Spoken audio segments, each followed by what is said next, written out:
Okay, welcome back, everybody. I think we've determined, by the way, there is a shade up there. But you can see the canvas being like crinkled in the corner. But the buttons that allow you to move it are inoperable. So they've hopefully adjusted the camera settings, and it'll be less washed out. But we'll keep fighting the fight. All right, last time we did a sort of quick tour of robot hardware to sort of as background for the class. And today we're going to start into some of the real core material, where this time we really do want you to understand the equation, every equation, and build up a solid foundation that we're going to use for the rest of the course. Okay, so make sure you slow me down, speed me up, whenever if there's any questions today.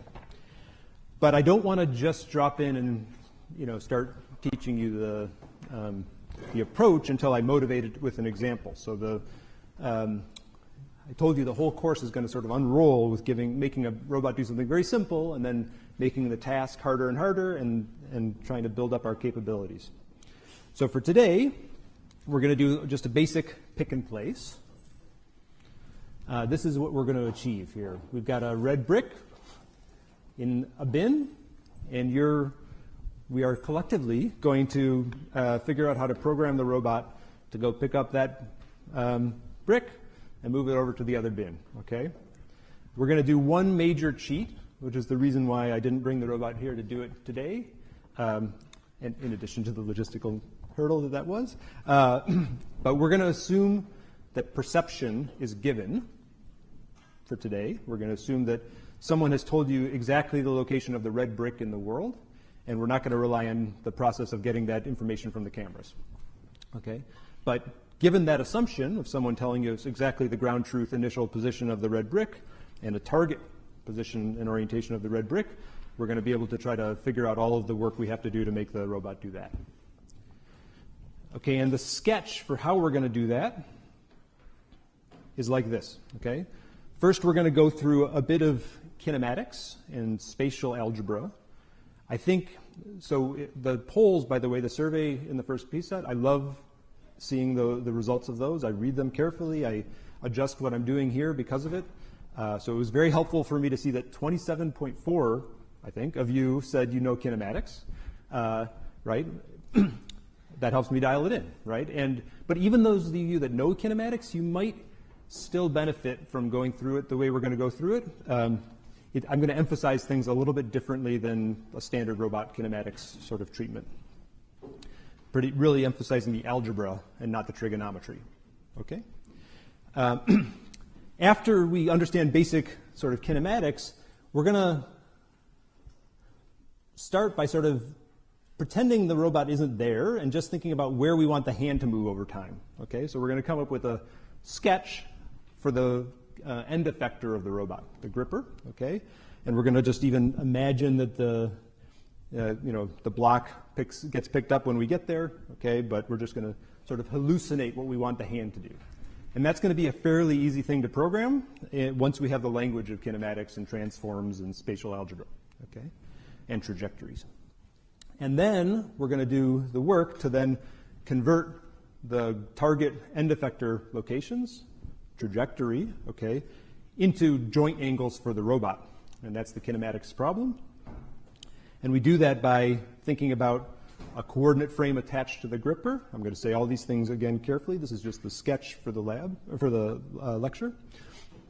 Okay, so we're going to figure out how to move that end effector by backing out and figuring out what all the joint angles have to be on the robot so that we can turn that into the EWA position command going into our low-level controller. Okay, so let me start by talking about kinematics, right? And spatial algebra is the way I want to talk about that. So kinematics is the language, the set of tools for reasoning about the geometries, so geometric properties of the algebra of the system, okay? It's about geometry. The concepts of geometry, I'm sure, are familiar to you. right? Trigonometry is sort of familiar to you. But even some of the smartest, most advanced roboticists I know often screw up their spatial algebra. I have done it for years. I will do it again, right? So it's the underlying geometry is very familiar, but I would say that the getting this right is very subtle. It looks so easy, but if you don't get it right, you will inevitably mess it up down the line, okay? And this is how it goes, right? So typically you'll see someone, a roboticist working on a problem, it's not quite working out. They've typically got their right hand in the air, right? Their head is not upright most of the time. They're doing something like this. And then at some point they get frustrated and they phone their dynamics friend, right? And in particular, there's a dynamics team that works on Drake, and they're just fantastically good. And you can phone your friend and ask, okay, I've got this series of operations I'm trying to get right, and it's wrong. What do I do? And they always have a really fast, correct answer, right? And so what puts these people in their sort of elite group of people that can answer dynamics queries correctly, right, almost all the time? They're very smart, that's for sure, but that's not the reason, right? They just took time to make good notation. That's it. If you have the right notation, you can make the notation make your math work out right? So it just takes a little bit of work up front to agree on a notation that makes it so you can't write things down incorrectly on paper or in code. All right, so I'm going to be a little fierce here today about telling you some of our notation because it's going to save you bugs, down the line if you listen. Okay. So we're going to talk about a bit about, emphasis on notation. It matters. All right, let's begin. So we're going to talk, the notion of geometry, of kinematics. It always starts with just a point. Okay, so let's start thinking about a point in space. We'll call our point A. Okay. We want to talk about the position of this point in space. We're going to talk about, and we're going to call that the position P of A. Okay? So P for position, not point, and A is the name of the point. We're going to name our points. Okay? Now, we have to be a little careful. If you talk about a position in a 3D space, positions are sort of not absolute. They're always relative to something, even if it's the world origin, right? Okay? So we want to say it's relative to some other point, for instance.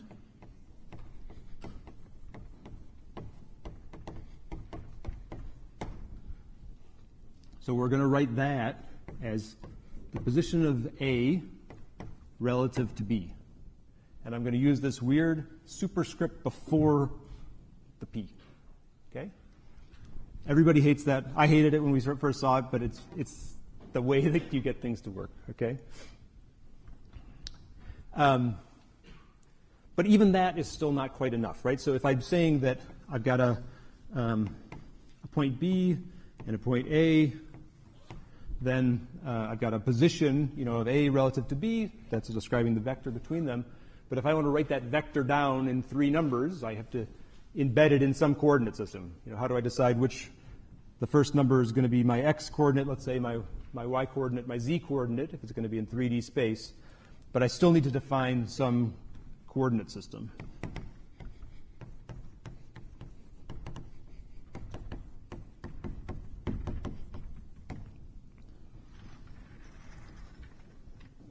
So we're going to define coordinate systems with the notion of a frame. That's the right hand that people hold up in the air and look at it from different angles. Okay. We're going to talk about a coordinate frame, or just a frame F. Okay. Now, this is where I got my multicolored chalk to help. A coordinate frame could have its own origin. And then it has an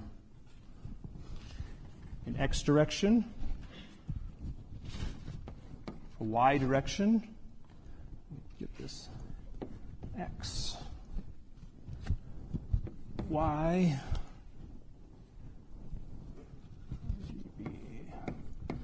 z. Okay. Now that color matters. You'll remember it always, and what I was just doing, the mnemonic I was just doing in my head to make sure I got it right, is that x, y, z goes to r, g, b. And every time you see in pretty much any software, it could be computer graphics software or whatever, you're going to see these little triads, they're called, these little coordinate frames, just like the ones you see. Okay, and you know which one is x, which one is y, which one is z, just by the color code. And everybody should use the same color codes. Every once in a while you see someone uses something different, and that's just weird. But yeah, so x, y, z, r, g, b. Okay, those are your three axes. And our full notation then, we've just done a point so far in a frame. We're going to say the position of point A relative to B in coordinate frame F. Okay, that's the worst it's going to get, but it's going to go the distance for us. Okay, so this is our target. This is our relative to, and this is our expressed in frame.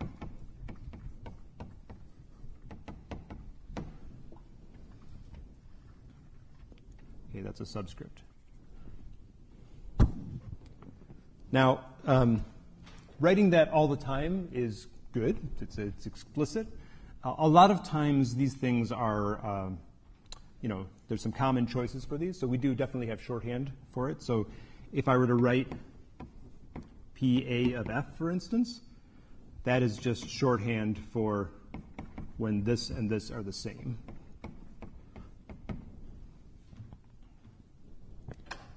And there's a really important frame, which is the world frame, my world origin, which we call W. And if I write just P of A up there, I'm going to assume that what you mean is A in the world frame relative to the world origin. Okay, that's just our shorthand.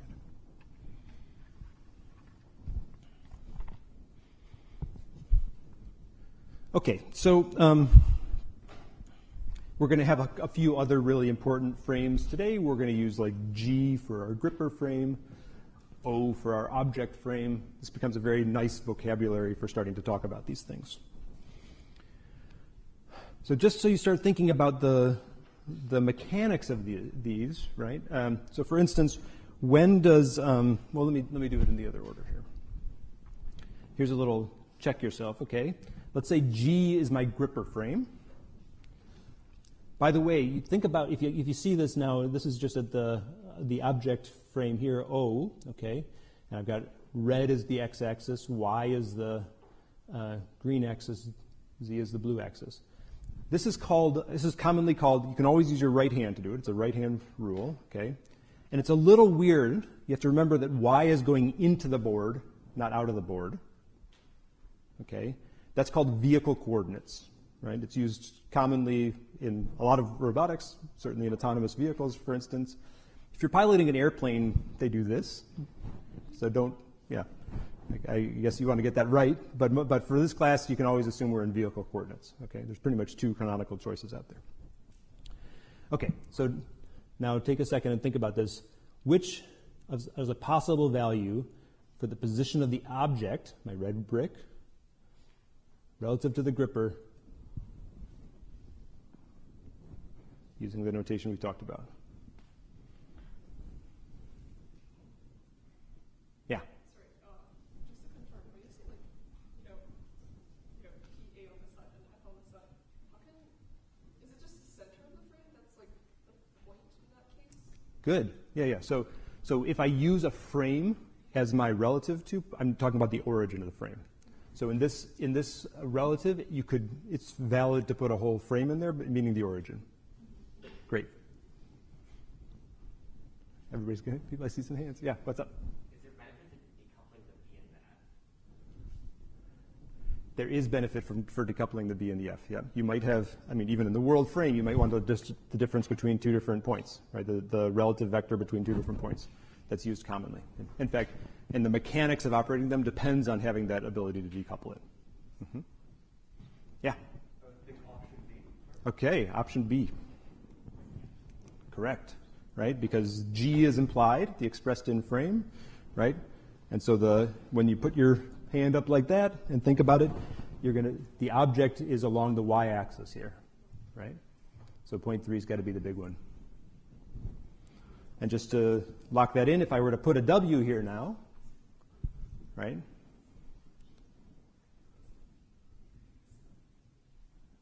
Now I want the location of the red object relative to the gripper frame, but expressed in world coordinates.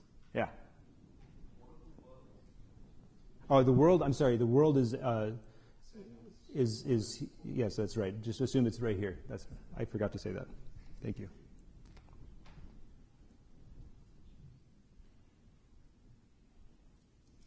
It's at least aligned with the grid. Yeah.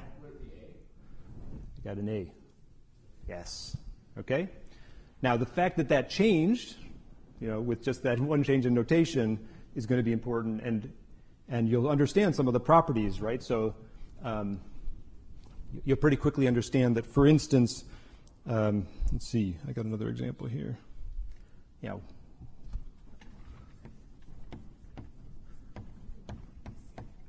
When do these two things match, right? If I have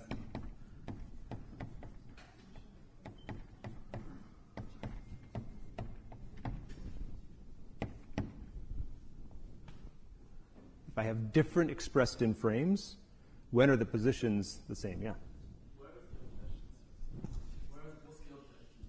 The object is this red brick. Oh, yeah, it's my little foam red brick. It's like my little prop. Yeah. And it's at or near. I mean, the world frame, all you needed to know to answer this question is that the grid is the ground. I should have said that more carefully. But the grid is the ground, and the world frame is aligned, with. That's the x-axis in the world frame. Yeah? Yes? So like in your head, do you think of it as like drawing an arrow from like the gripper to the object and then like putting that vector in like the grid? So like in your head, would you think of it as like drawing a line from like from that point to like the phone? Yes. And then like and then I plotted it in world coordinates. And the world coordinates, it's like the object. Exactly. So so that vector that you drew, that in my head that I drew from here to here, goes x2 and z -2. Yeah. Perfect. So when would I have a property like this? If I have two different expressed in frames, but the same points, in what case would you have equality there? Yeah.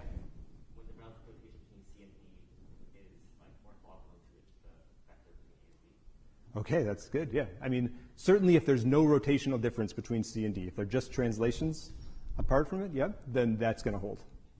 Okay. Now, so that's a particular property. The notation's going to make it so you don't have to remember. I mean, you can think about that, but the notation's going to protect you from having to remember every detail. Okay, but that just exposes some of the subtlety that we want to build the notation around. It's why we have rules, and why I like to think about the rules as the algebra of the rules. Okay, I'll leave that here. Come over here. Right. So, in a standard sort of kinematics class for robots, you'll like start saying I have theta, and then you'll get some sort of a length, and you'll get a lot of like x equals L sine theta, or this is cos theta, or something like this. Okay, all this stuff that you might have seen before in your kinematics classes, for the 27.4 of you that have seen that before, right? That is still valid. But I would like to lift us up.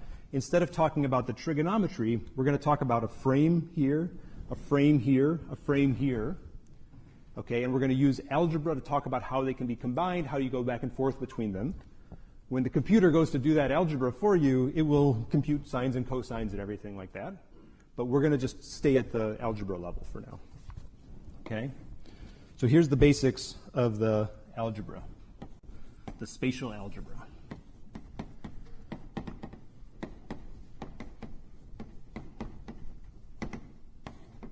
We have an addition, right?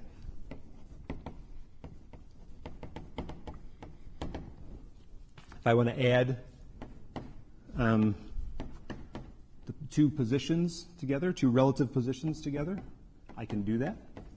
But I need my superscripts to match for it to be a valid addition operation. And that is how I get from A to C. Right? These need to match. And these need to match. Okay?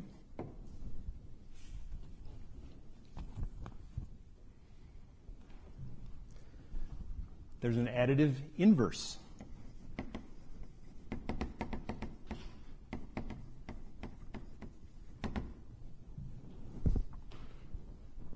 Right? So P of A to B, of B relative to A, if I take the negation of that, that just flips my vector around, right?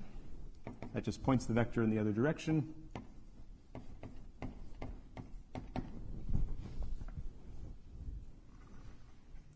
Okay. Now you can see, with a few operations like this, we can start building up a powerful set of tools that will allow me to think about, you know, how my frames move around in space.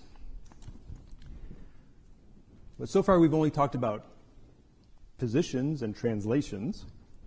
The other thing I need to talk about is rotations.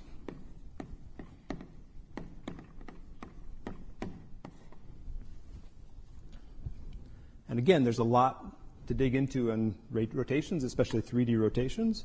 But I want to stay first, at least at the spatial algebra sense. Okay, so I'm going to have my rotation here that goes between two different frames, for instance.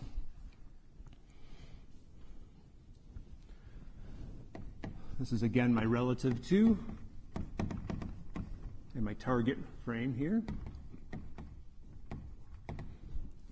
And think about that as the relative rotation that gets me G to F, yeah? Now, I write this as a capital R. It looks like it could be a rotation matrix.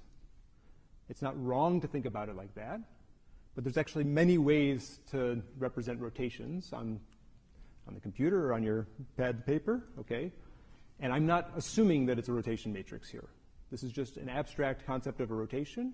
If you choose to represent it with a rotation matrix, you're welcome to do that. If you want to represent it with Euler angles, 3 angles, you know, roll, pitch, yaw, you can do that. If you want to represent it with quaternions, you can do that. Okay, we'll talk about all those things again, but I just, to abstract that, it's not necessarily a matrix, but we're going to operate it on it in kind of a matrix-like way in our algebra. In particular, we will define the multiplication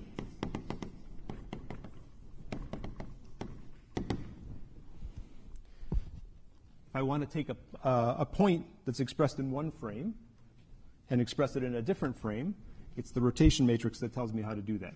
So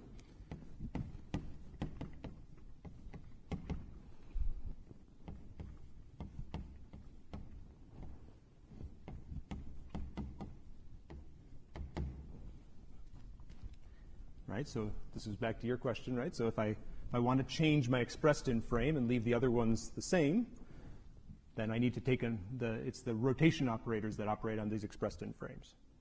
Positions, I can shift, you know, the superscripts I can shift with addition. The subscripts I shift with multiplication. You put them together and you get the full transform chain. Okay? You can also multiply rotations. So RAB, RBC, as long as those intermediate subscripts hold, then this gives me a rotation from R to C.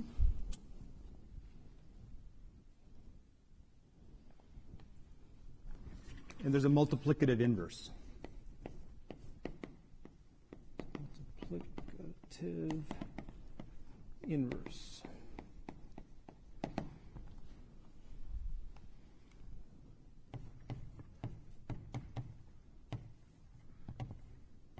I take the inverse of that rotation, that's just rotating me the other direction, and it gives me, oops, beta A. Yes?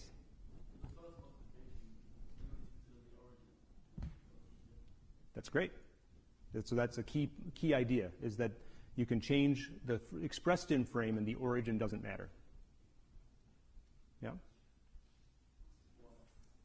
That's actually an exercise. But it's a straightforward calculation. It's a good question to convince yourself of. Yeah? Exercise worthy. Yeah. Is there a concept of multiplying positions or adding rotations? Multiplying positions, no. Adding rotations, no. The standard operation, if you want to operate with different rotations, is to multiply them together. Yeah. What we're going to be able to, yeah. You'll see the last few, but there's only a few operations that we allow, but they become very expressive. Notice, and this is related to your point, that we don't actually need an expressed in frame for the rotations. If you're talking about the relative rotation between those, the origin doesn't matter, and you don't need an expressed in frame.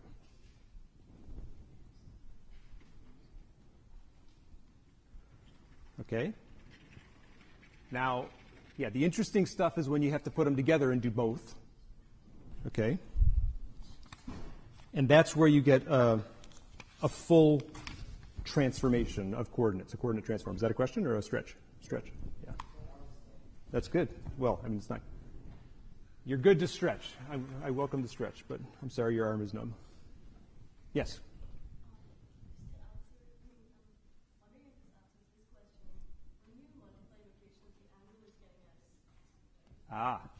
It's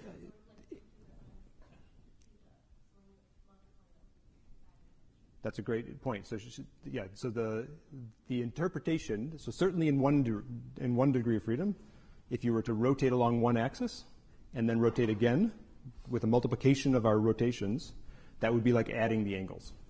Completely agree. It gets more subtle in 3D, but you're completely right. Yeah.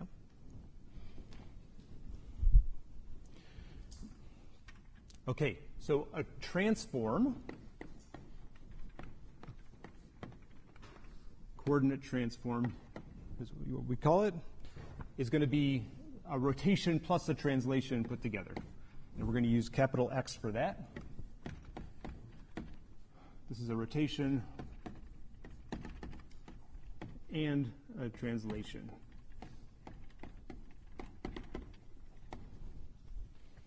Now, you might have heard this by a few different names. Pose is another word for it. You might call it a full spatial transform if you're.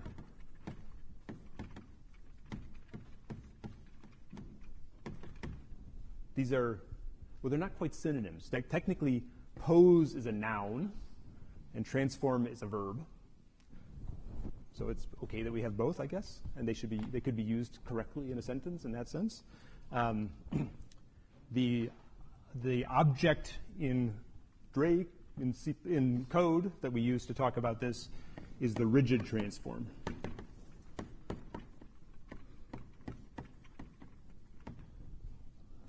Okay.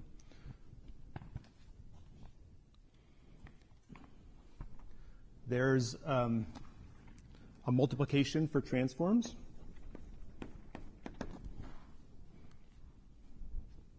That looks a lot like the rotations.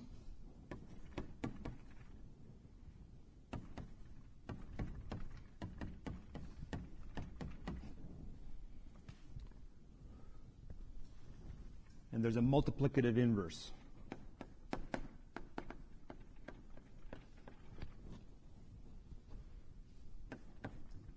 That flips the order of those two.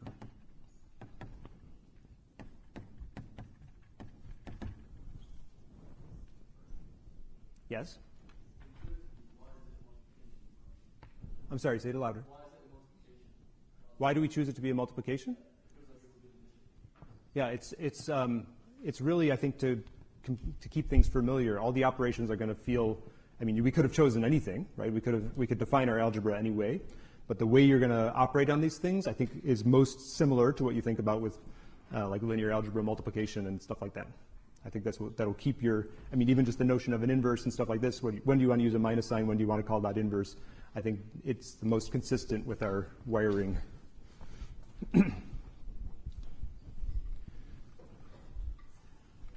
Okay, now it's interesting to think about this. Now, if remember, I've tried to abstract away the mathematical concept of a rotation from the representation in numbers. In you know, if I represent this as a 3x3 matrix, for instance, you can. That's one way to do it. Is the basis, the x, y, z, you know, coordinates, basically.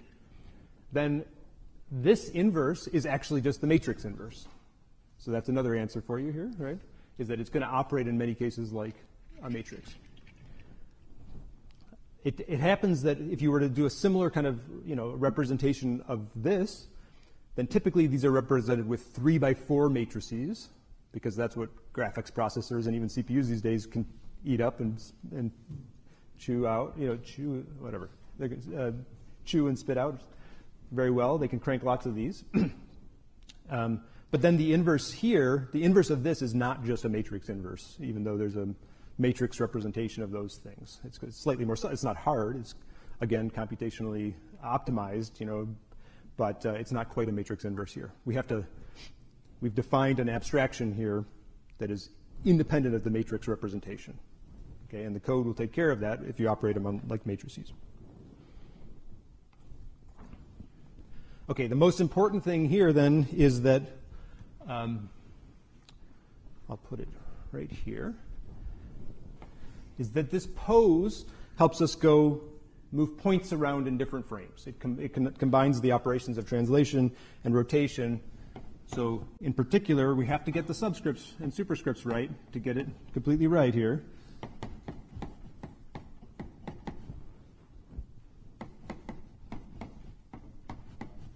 If I want to transform a position relative to f expressed in f into being relative to g expressed in g, which if you think about it, that's kind of what we're going to want. If you know, that's the operation that matters the most. If I've got let's say a point in the world and I want to think about where it is, let's say my camera took a picture of something and I want to change it from camera coordinates to world coordinates, you know, this is the operation we want. And all you would need is the pose of the camera here, for instance.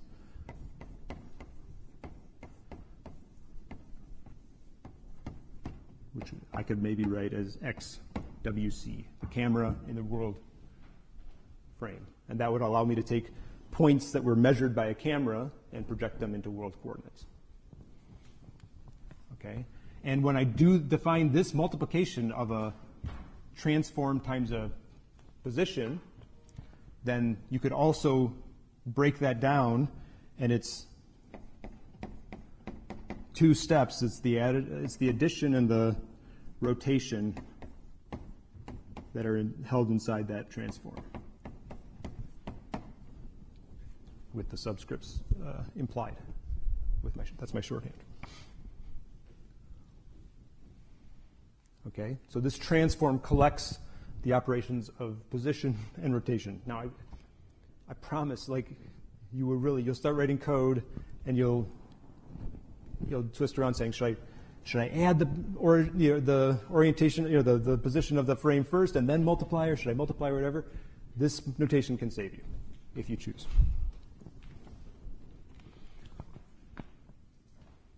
Any more questions on that? I love the questions. Yeah. Series of questions.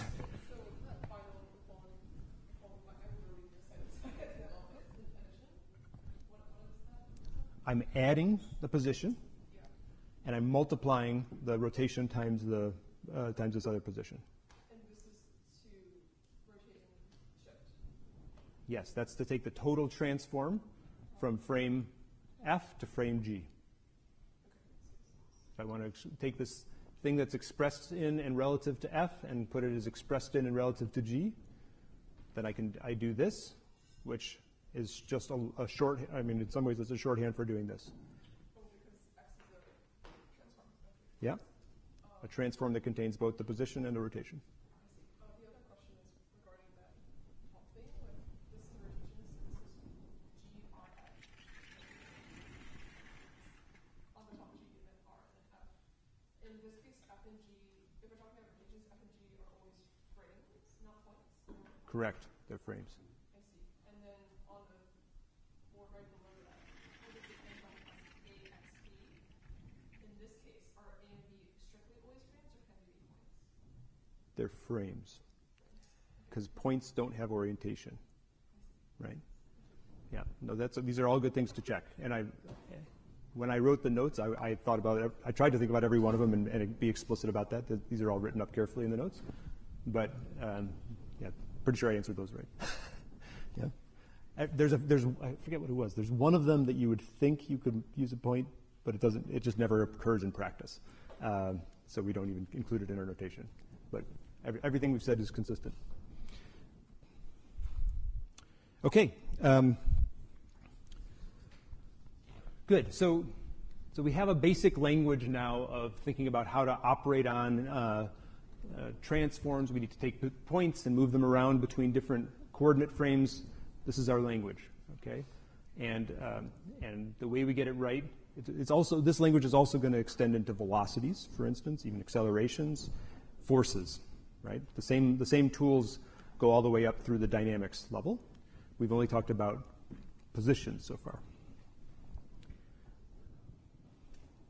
Okay, here's an interesting question for you.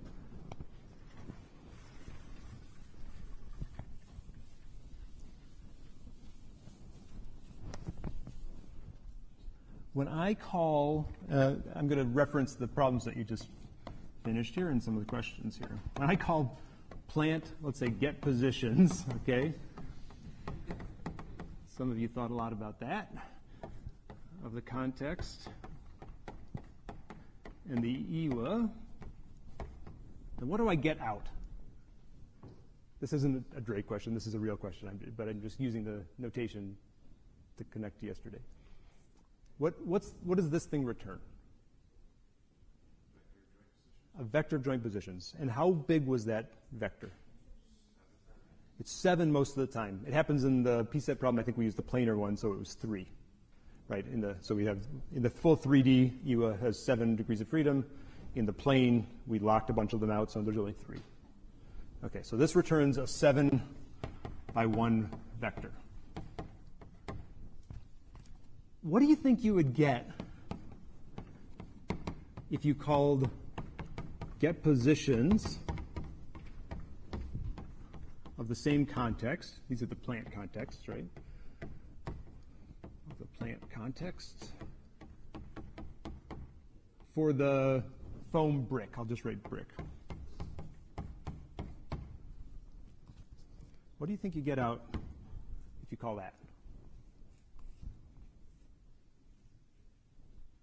Maybe also in the same reference frame that the plant using, which is 7 joint angles that we need to get to the brick. Okay. Oh, that's nice. Okay. 7 joint angles that needs to get to the brick. So what are the 7? How would you, I mean, you don't have to, yeah, what 7 angles do you think about? The EWA joint angles? Yeah. Got it. That's not what I'm looking for, but it's a good idea, yeah? Yes? Okay, it could be a scalar, but I want to be able to, it needs to be a complete description of the position of that brick. That'll be the, okay, so the generalized position means position and orientation. That was, I know that's confusing, but the generalized position, everything I need to represent the configuration of that brick. Yeah? Good. So he says, I don't know which rotation we're representing internally, but maybe if it's a quaternion, it would be 7 by 1. It does come out to be also a 7 by 1 vector. And it's 7 numbers that represent this, okay? Why is it 7 numbers? The 7 numbers are the x position, the y position, the z position, and then the quaternion x, y, z, w, where this, I know not everybody knows quaternions, but this is a unit quaternion.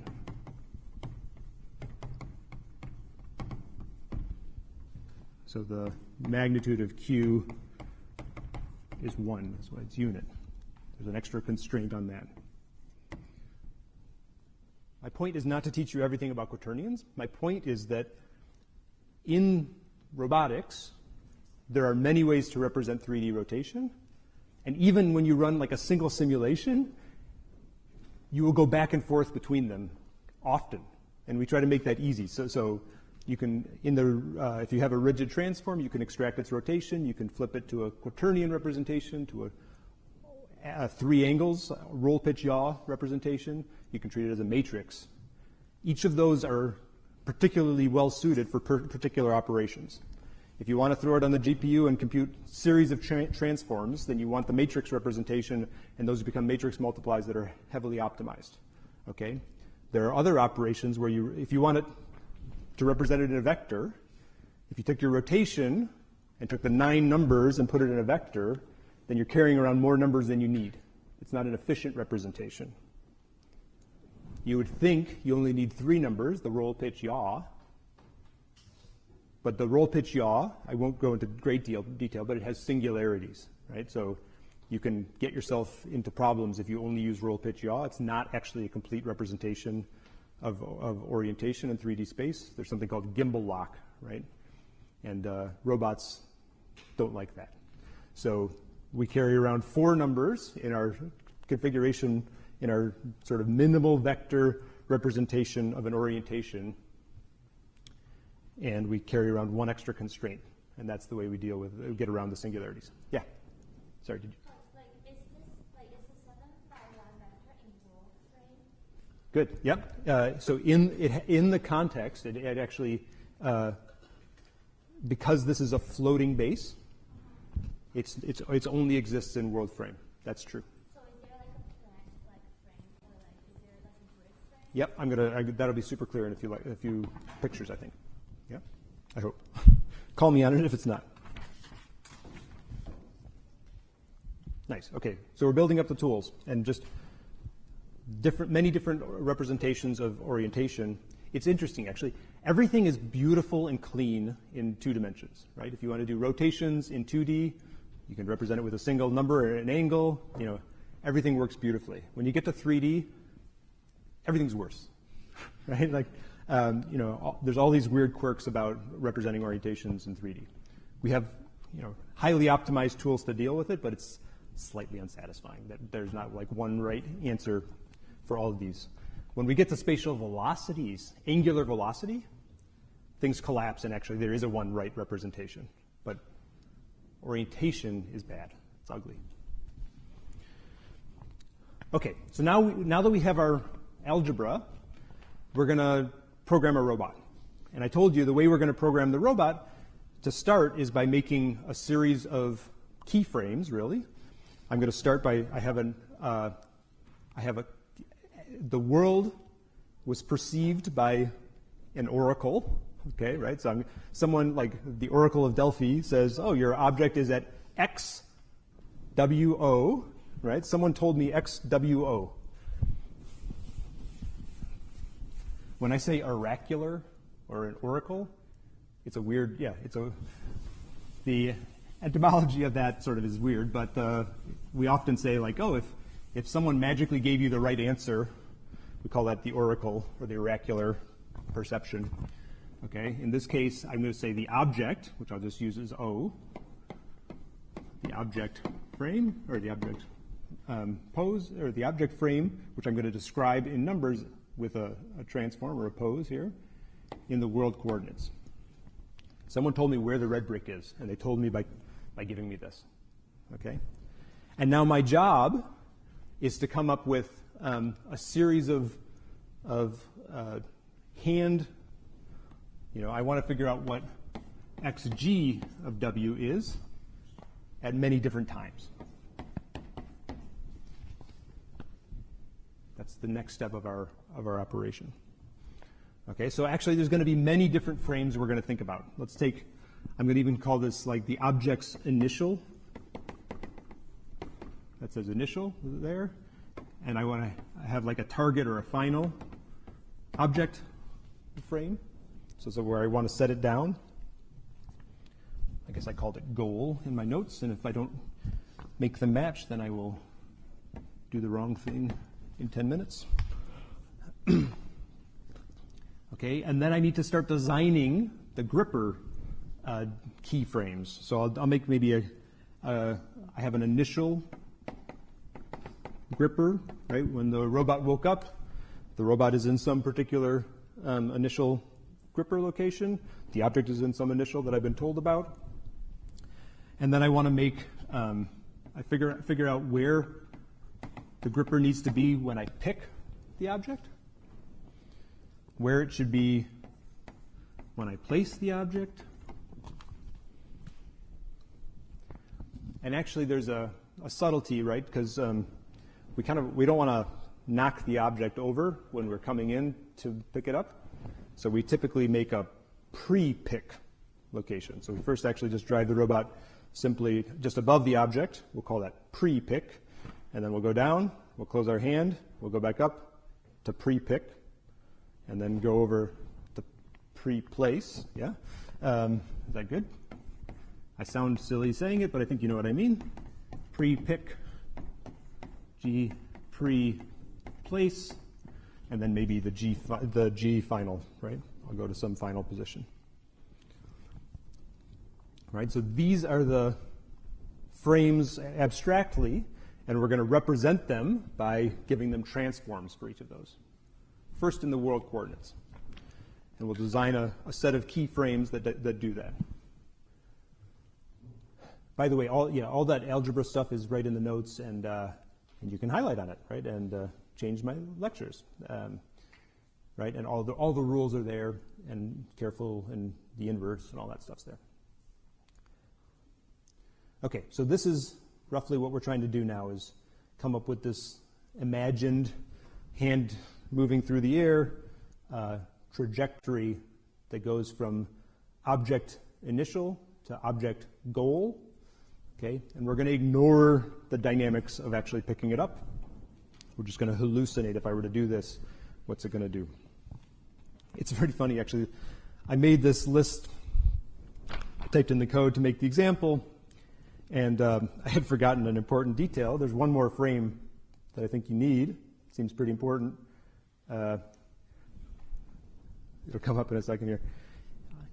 You kind of need to go, you can't go from a straight line, it turns out, from the pre-pick to the pre-final. This is a simulation running, right? So I sheared the hand off because I forgot to, clear the bins. So we're actually going to make one more in the middle here, which is G clearance. Mea culpa, right? Look at that. It's like, and that's why we test things in simulation before we go into the real world.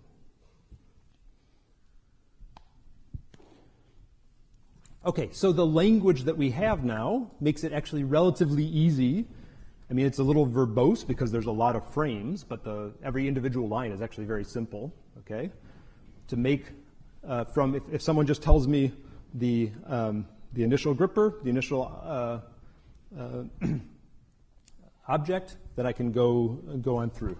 I should say, when I write P, A, B, F on the board, to write that in code, we do P underscore A, B underscore F. And that works, right? So this hard to write in your software editor. This is our translation of that, and similarly for rotations and transforms. Okay, so given that, you can sort of read through here. I have the first thing I do is I try to decide an initial grasp for the object. I want to define the position of the grasp by first thinking about where I want the object to be relative to the hand. Okay? So the numbers here are 0, 0.11, and 0. Why is that? I want it to be above and down the y-axis. Green is y. Positive 0.11 puts it like right about here. I'd like the center of the object to be at y 0.11. It turns out that's the length of the hand and the fingers. It's in meters. Okay. And I'll be otherwise 0, 0. So that'll place my hand exactly above it. And then for my rotations, I just need to make sure that the frame is such that I'm coming down from above. So I can do that by just putting the relative orientation of the gripper frame relative to the object with a couple rotation matrices. That's my least favorite line in this. I could do it a couple different ways, but I made a X rotation and a Z rotation. I thought that would be the simplest out of the box. And then I can combine the rotation and the position that I desire of the object, relative to the gripper into this object. But that's not enough, right? I still have to go to define from the grasp to the object as the inverse, and I want to ultimately go from the grasp to the world. But since I know all of the relative transforms, I can make all of that work, right? I can go from XO initial, XO grasp tells me what the grasp should be at the time of picking. It's all just following the algebra.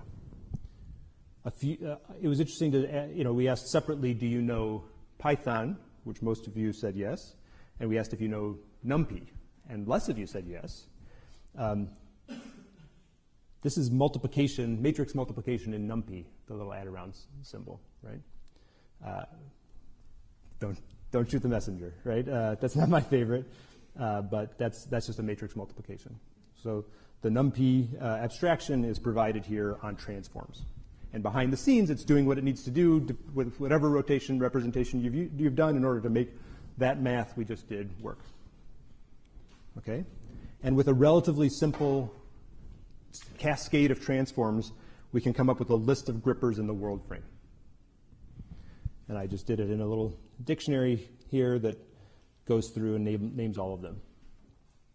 The clearance one is actually one of the easier, the more interesting ones, because I was in some initial orientation and I had some final orientation.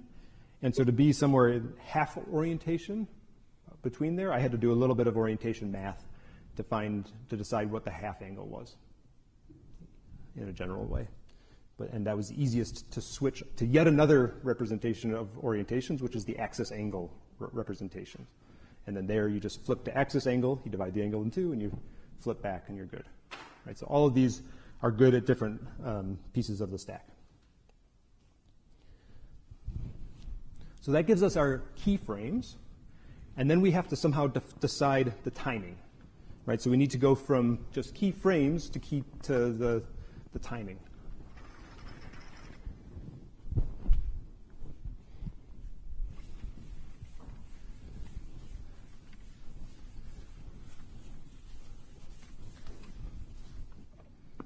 See, I want to go from XG initial,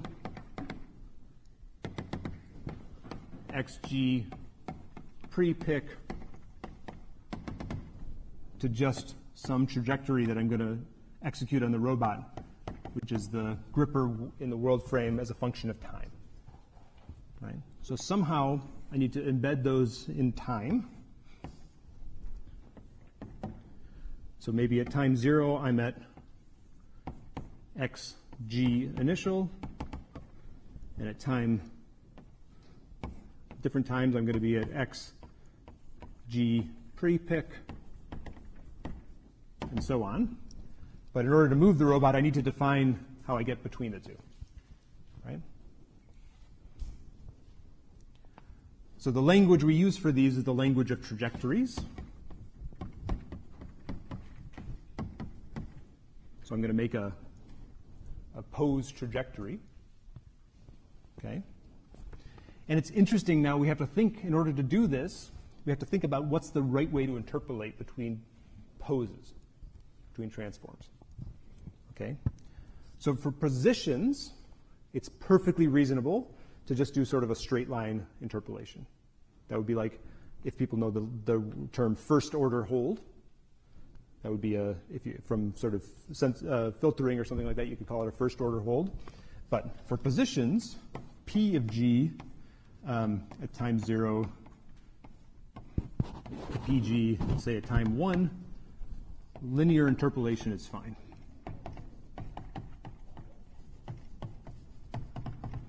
You can get fancier. Maybe you don't want to have any discontinuities. Your robot might go, right?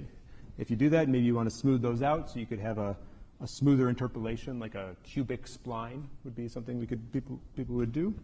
But for today, we're going to just do a linear interpolation.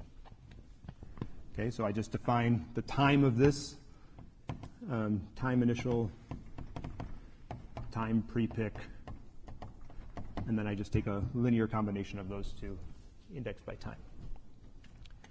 What about for the rotations, though? Once again, unfortunately, we have to think about the different rotations, the different ways to represent rotation. You can do axis angle, but the axis is changing, not just the angle is changing as you move along. Interpolating linearly in rotation matrices is not a good idea. I could convince you of that if you want, but if you just took the numbers that populate a rotation matrix, right? So a rotation matrix would be a 3 by 3 matrix. It would be an orthonormal matrix, right? You'd like the vectors to all be of unit length. You could interpolate between two orthonormal matrices and get vectors that are not unit length, for instance. You wouldn't even have a valid rotation matrix if you just took rotation 1, rotation 2, smash them together. You wouldn't get a valid rotation. Okay. It turns out that the most natural way to do this is in the language of quaternions again.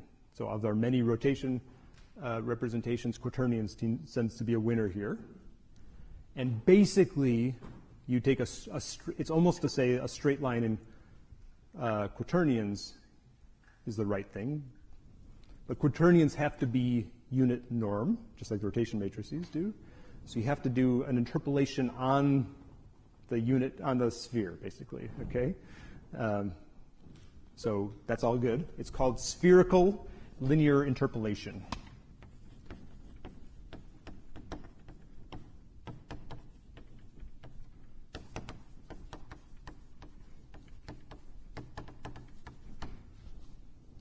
Slurp, if you're cool.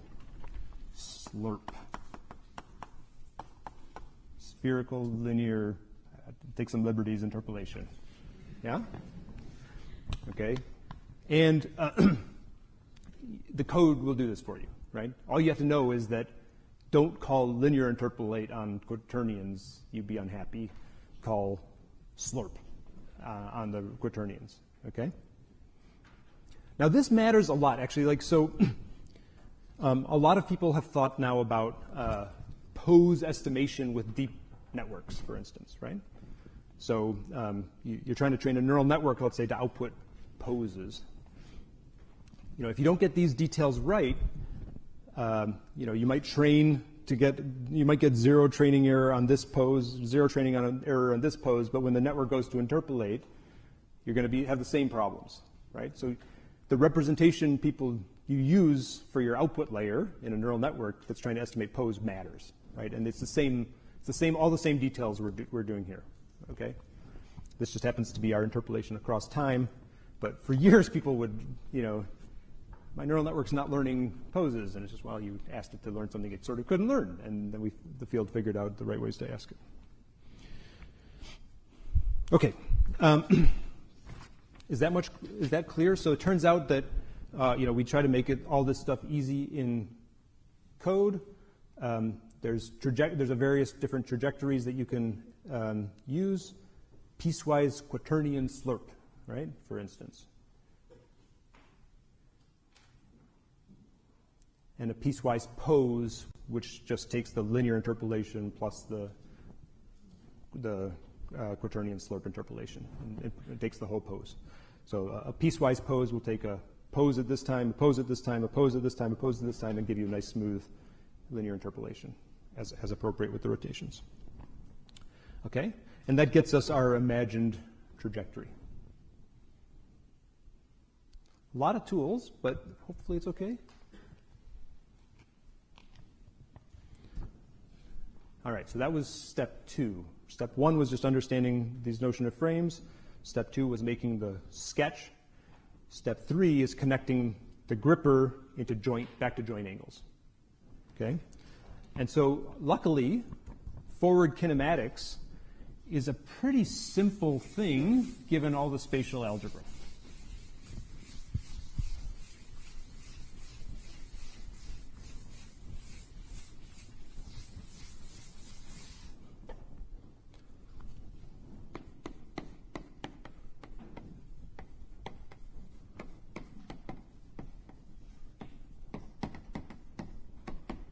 Okay, so forward kinematics is the operation of going from joint positions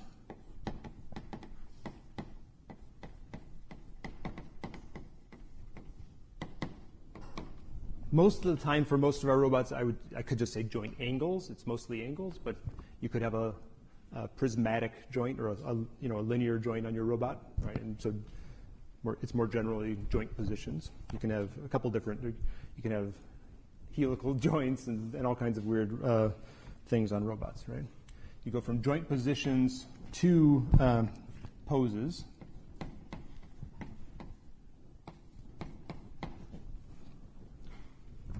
And just to get the language down, inverse kinematics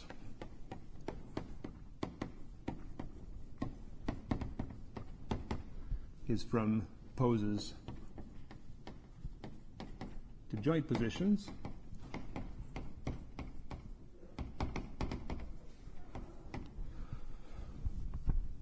We'll do differential kinematics soon too.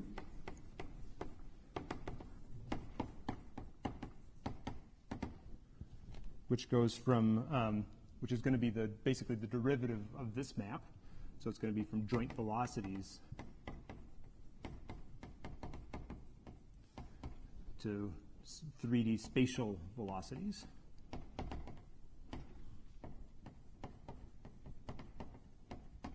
Which we'll define soon, but this is the family of kinematics methods. The one we want first here is just forward kinematics. So forward kinematics would be, if I want to find the position of a gripper, let's say, the pose of a gripper in space, I need that to be a function of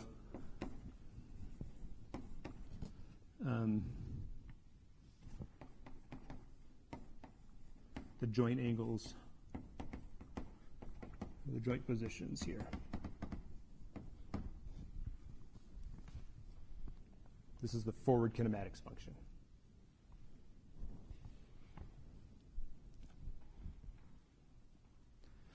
So the way that we do this, and normally, in the most cases, the software will do all the heavy lifting for you. You just need to know how to ask it, right?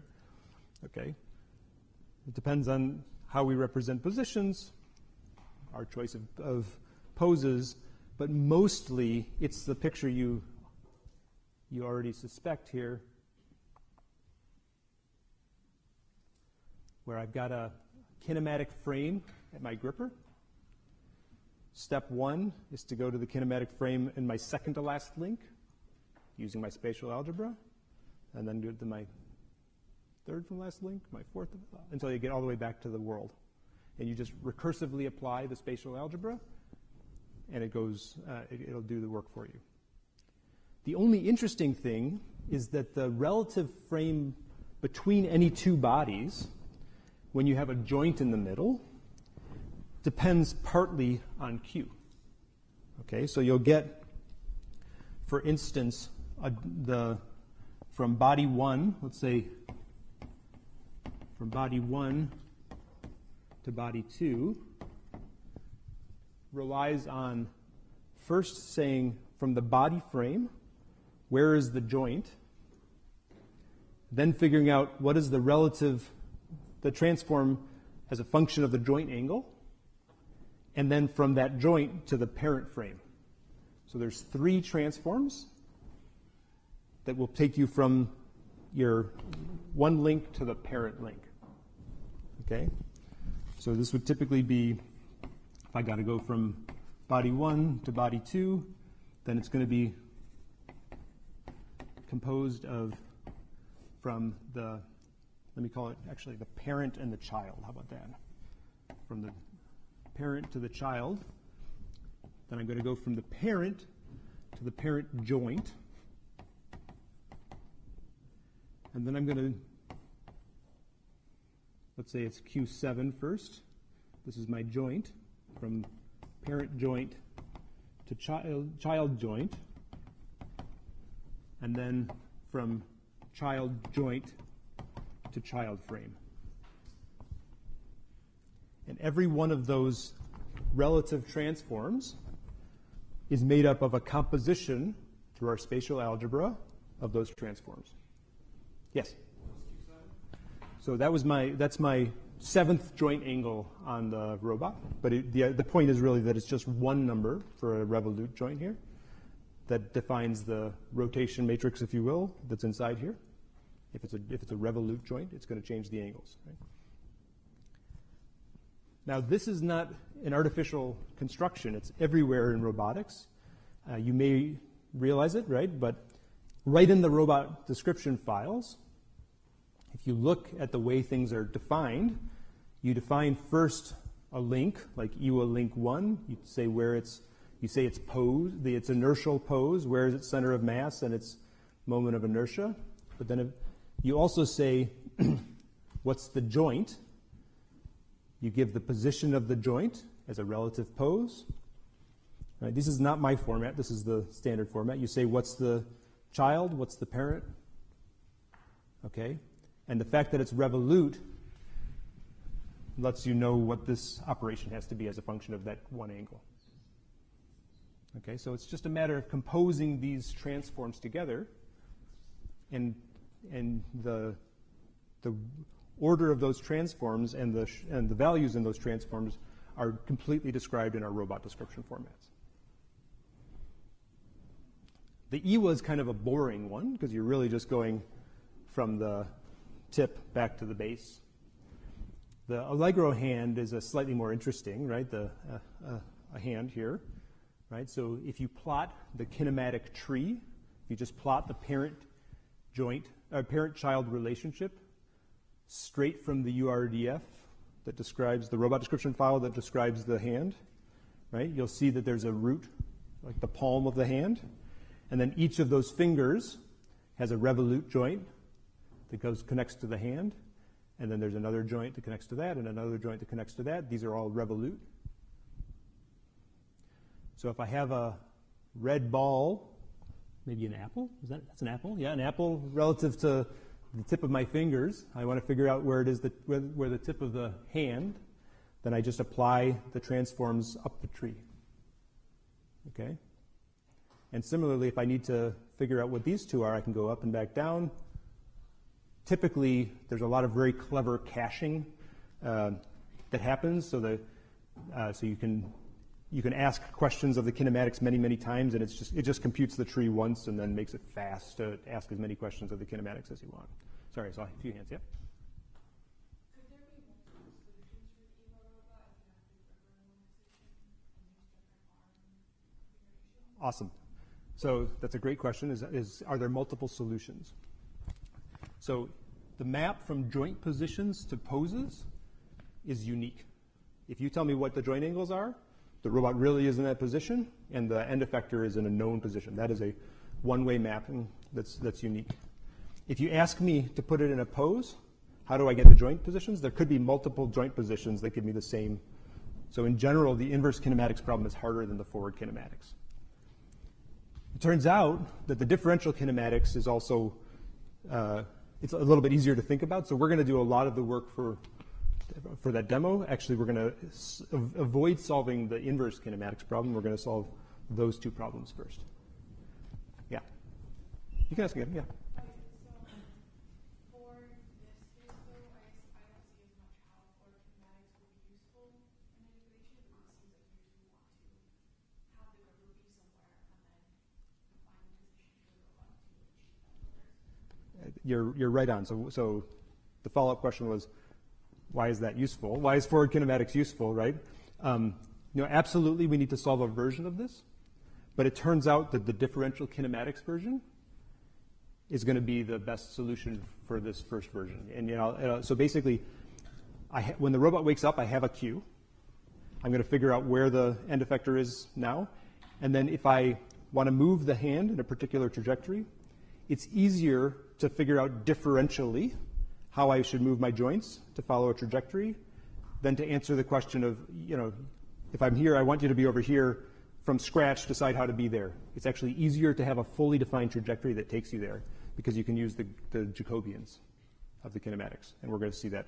So we actually are going to do differential inverse kinematics because it's easier than the full inverse kinematics problem.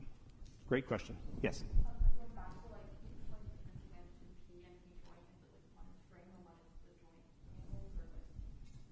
Oh, good, yeah. I was using P for parent, C for child. Yeah, I'm good, yeah. Okay, so think about, there's a body. This is where multicolor comes into play. I've got a parent object, parent, and it has some frame here. It's 3D in general. I'm just going to do the two. Okay, and then I've got a child, and it's got some natural coordinate frame here. Okay, but I need to do all the kinematics math. I need to find two different things. I want to define where is the joint that's connecting them relative to the parent, and then I'm going to define where is the joint that's connecting them. So I'll call this one P joint. Let me write it not right on top of everything else. P joint. What do I call it? P joint. And then I'll call this one C joint. Okay? And so the location of the joint relative to any body is a constant. The numbers are just hidden in the description format. Similarly, the joint relative to the parent, those are constants. But the transform that goes from child joint to parent joint is a function of the current joint angle. And so you have, for rotary joints, there's one function that you would use to go from this to this as a function. For prismatic joints, there's a different one. For helical joints, there's a different one. And that defines that last transform that you need. And you just apply it recursively. No, thank you for asking. It's good.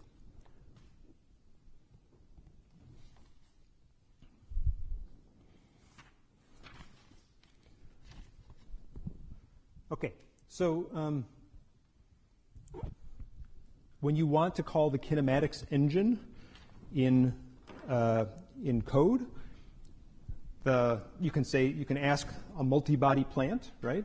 There's a method on multi-body plant that evaluates the kinematics. There's a bunch of methods on multi-body plant. You can get the kinematic velocities, you can do accelerations, you can do forces, you can all these other things.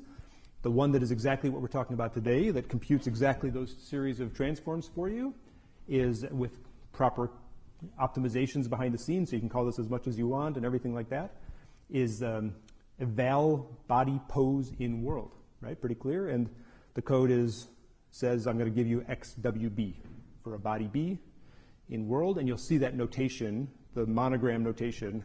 In fact, it was working on Drake with the dynamics team that made me change the way I talked about kinematics. And I adopted the notation when we tried to get rid of the bugs in my code, roughly. Okay. Now, so if you just have a multi-body plant, plant.eval body and pose in world will do that. The context is what holds Q, right? So that is a function of Q. It's just this. Okay, if you want to do it if you want a different system to evaluate the poses of the multi-body plant in the systems framework, you can just pull on the body poses output port. That has all the body poses available for you pre-computed, so a downstream system can just chew them up, right? So the other, I mean, there's a bunch of optimizations hidden in the code. If nobody ever asks for those body poses, it only computes the things it needs to compute, right? So it's only when a downstream system asks you for, let's say, the camera output or something like this, then it would render the camera, but if you never ask, it doesn't render. And for body poses, it happens that almost everything you do with a plant is going to cause you to compute the kinematics, so you're probably not saving very much by not calling that one. But in general, it only computes things when it needs to, and then it caches them so you can call it many times. Right? And again, the body poses output port just says this is going to give you a list of XWB for all of the bodies in the plant. Okay? So that's just the mechanics of using it. All right, so I'm going to start differential kinematics, but we left time on Tuesday to finish it. And maybe I'll just set as a goal to try to make my answer to your question a little bit more complete, and we'll fill in the details after.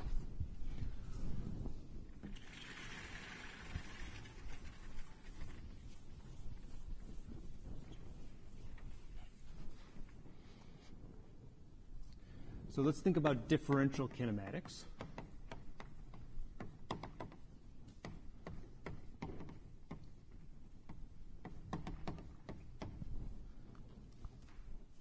So what I want to do is somehow say if I make a small change to my joint angles, what's the small change that's going to result in the end effector, right?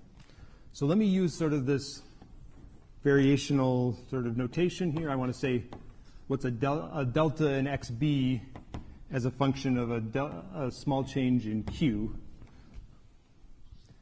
And the math we need to do that is just taking the gradient of this thing. Of that, whatever function we've already got, if I just take the gradient of that, that's going to give me my differential relationship between a change in joint angle and a change in the end effector positions. Okay? And you know, in every field, but certainly in robotics, that thing is called a Jacobian. In this case, it's a kinematic Jacobian. Okay, so we would often just write this as JB, remembering that it's a function of Q of dq. Okay? So this is the kinematic Jacobian.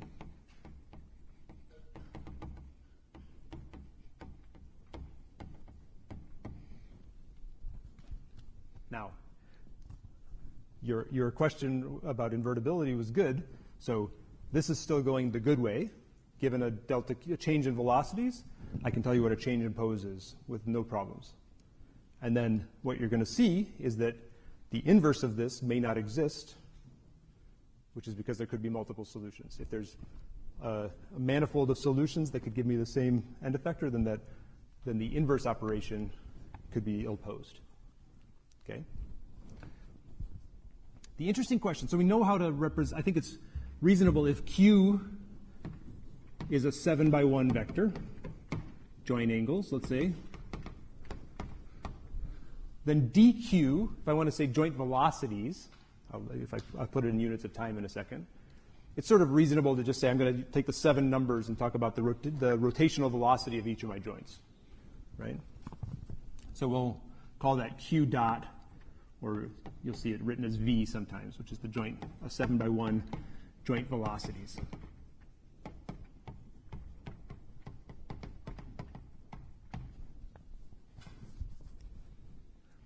The interesting question is, how do we represent this? We had a bunch of different ways to represent orientations. How are we going to represent this? And I'll just give the answer, and then we'll have to continue next time. But so remember, we talked about 3x4 matrices as a way to represent x. We talked about if you want a vector representation, you could have x, y, z plus quaternions. Okay? And there's axis angle. There's all these different things. The derivative of this, though, there's a one true answer. We're back to like everything's good again. Okay. In this case, there's a spatial velocity, which really is, there's no singularities with respect to it. It turns out just 3 numbers are enough, and they represent everything, and they're useful for all of our computations. Okay. So it turns out we're going to call this spatial velocity. And it's 6 numbers,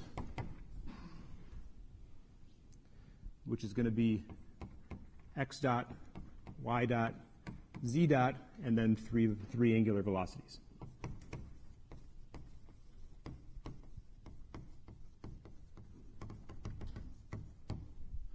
So always and forever we'll use this sort of spatial velocities. Spatial velocities have an algebra, right? We're going to say that define the same addition, multiplication operations on these. If you want to take a spatial velocity expressed in one frame, put it in another frame, we're going to grow our algebra to that, accelerations and whatnot. Okay? So I'll pick up there next Tuesday. Good?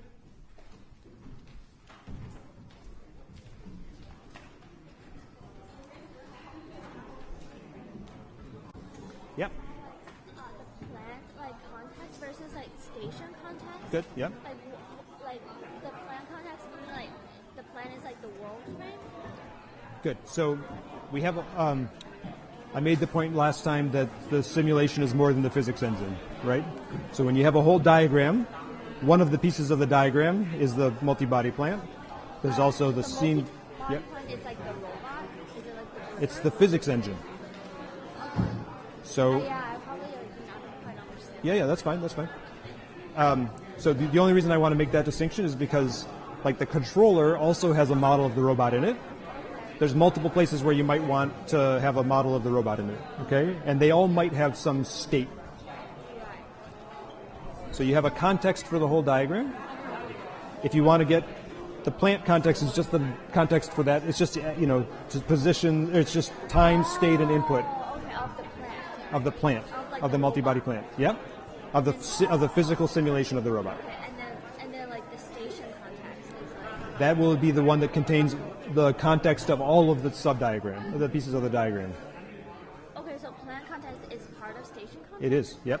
It's Oh, actually it's a just a sub, like- it's a pointer into the middle of a bigger. Oh, okay, I Good, understand. good. How's it going? I have a question in regards to like the undergrad versus like the graduate Okay, version of yeah. this class. So for context, I'm a 416. Okay. And so this class doesn't necessarily like fulfill any kinds of requirements. Yep. So I'm not bounded to like needing a CIM component or Yeah. stuff like that. And so I saw that the grad version is 12 units instead of 15. Yep. Is that because of the fact that the graduate version does not have a CIM component? Like what's the relative? That's exactly right. Yeah, the recitations and the work that they do in the recitations adds 3 more units. Okay. Now the problem sets are mostly the same with like a few differences, right?